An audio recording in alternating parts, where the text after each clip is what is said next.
We all need to be pros in what we do at work. But when we work in a global environment, we also have to become pros at working with people from different cultures. Hi, I'm Alon Slater, and I've been coaching executives all over the world on cultural differences for about 20 years. During this time, I've met some pros who did their jobs in an outstanding way, but needed to acquire some new skills to work more effectively with their non-Israeli colleagues. These are their stories. This is Nir, the pro. A few years ago, Nir needed to fly to Shanghai to meet a potential customer. Being the efficient manager that he is, Nir intended to maintain a tight schedule and presented it to his Chinese colleague in the local office, Li Guang. Nir wrote to him, "Great, so I'll arrive in Shanghai on Monday evening and we'll leave right after the meeting." But much to his surprise, Li Guang wrote back to him with a different view. "It's best if you spend more time with him on Tuesday and maybe even on Wednesday." To which Nir responded, slightly annoyed, "I won't have time for it. I have to get back. Can you tell him that we have to be very focused in our meeting on Tuesday?" What just happened here? Among many things, there's a cultural difference at play. In some cultures, relationships at work are more important. In these cultures, having a close relationship with your colleague is a precondition to achieving your objective. In other cultures, relationships at work are less important. It's not that they don't matter at all, just less. In these cultures, you can achieve your objectives even if you aren't particularly close to your colleagues, either in the company or externally.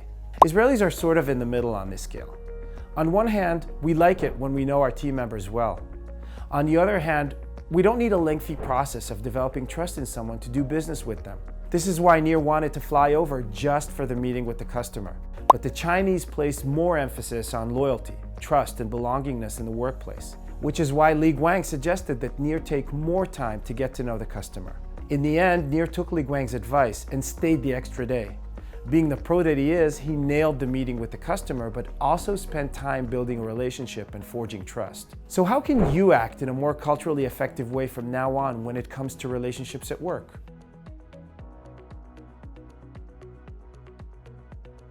When working with your colleagues from cultures that view relationships as more important, like Asian or South American ones, actively schedule more informal time with your colleagues or potential customers. This means blocking your calendar and using the time to get to know them and letting them get to know you.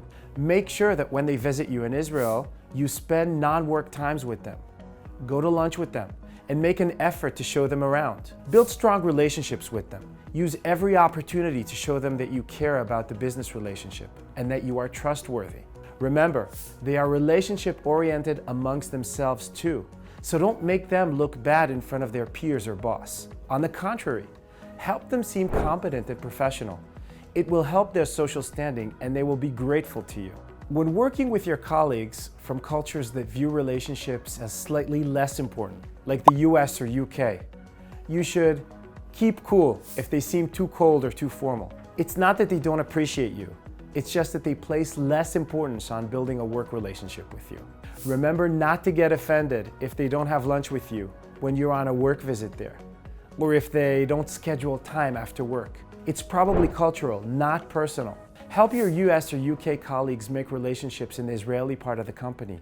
Actively introduce them to people here and make sure these individuals help them as much as possible. Becoming a pro in cross-cultural differences will not only help you achieve your objectives at work, it is a major asset for your professional career.